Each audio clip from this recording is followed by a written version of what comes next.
شما بفرمایید که نقش مردم در سیاستگذاری فرهنگی در دولت آینده چطور باید باشه؟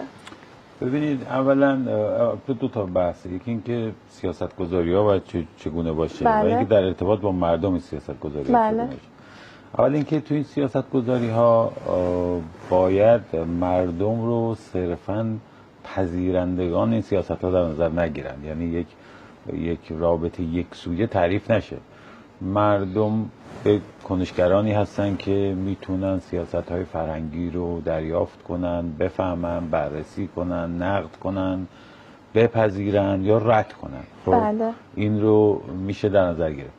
بعد دیگر اینکه در تعریف این سیاست‌های فرهنگی دولت‌ها خب یه ساختار کلی تمام هر نظامی داره، هر جامعه‌ای داره. اون اصول کلی رو باید در نظر گرفت و اون شاخ و برگ‌های فرعیش که وقتی در نظر میگیریم، بله ما ذیل یک سری مفاهیم کلی قرار گرفتیم که شدیم جامعه ایران، ولی در ذیل این کلیت یک تنوعات دیگری هم هست، باید اونها رو هم دید. یعنی اون اصول کلی و این مشخصات فرعی و حالا مشخصات فرعی بر اساس جنسیت میشه تعریف کرد. زنان فرهنگ خاص خودشون دارن، مردان بر اساس مناطق مختلف، قومیت‌های مختلف، زبان‌های مختلف، هر کدوم مسائل و ویژگی‌های فرهنگی خاص خودشون رو دارن.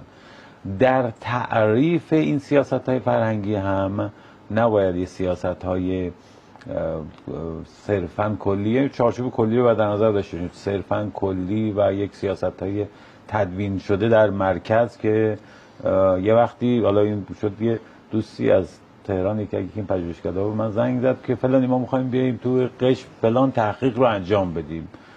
بعد گفتم که آخه اینجا که اومده بودن اصلا اینجا همچین مسئله وجود نداره.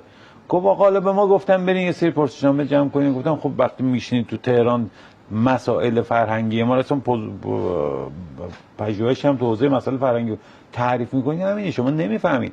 یا یکی از این آقایون به ما یه بار گفت که آقا شما به عنوان یه دانش آموخته جامعه شناسی نظرتون راجع به یه بحث شده بود گورخواب‌ها در تهران که رسانه‌ها چی گفتم؟ مثلا من قرار نیست راجع به این نظر بدم. من تو جامعه هرمزگان دارم زندگی می‌کنم. اول باید مسائل پیرامون خودم رو ببینم و بعد فراتر از اون بیام مسائلی که خاص جامعه تهران تحلیل کنم. فراتر بعد از اون مسائل ملی میشه. خب این البته اصلا اون مسئله برای ما ملموس نیست. ما بله دقیقاً خب ببینید ما یه مسائل کلی داریم، یه مسائلی هم که داریم که خاص مناطق مختلف، اقشار مختلف، جمعیت‌های مختلف، جنسیت‌های متفاوت هستش. بس در تعریف سیاست‌ها هم نباید اون سیاست‌ها یک سویه تعریف بشه، یعنی در اعمالش، در اجراش نباید یک طرفه بشه، بالا به پایین نباید باشه. در تعریفش هم همین، در تعریفش هم باید این سیاست‌های فرهنگی باید از بستر جامعه تعریف بشه، یعنی بالا پژوهش‌های مختلف، نظرات مدیران مختلف، اقشار مختلف جامعه رو به طرق مختلف میشه این سیاست‌ها رو، این اولویت‌ها رو، این مسائل رو شناسایی کرد و تعریف کرد.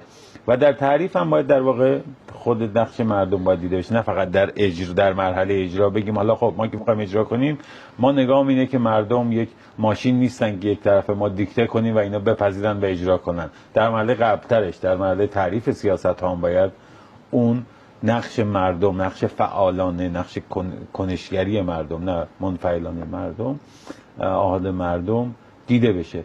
به این شکل در واقع به نظر من فکر میکنم که سیاست‌های دولت‌های آتی باید این چشم‌انداز کلی و چشم‌انداز خاص مناطق، اقشار و گروه‌های مختلف و این تکثرهای مختلف باید مورد توجه به صورت دو سویه مورد توجه قرار بده. بسیار ممنون، متشکرم از مباحثی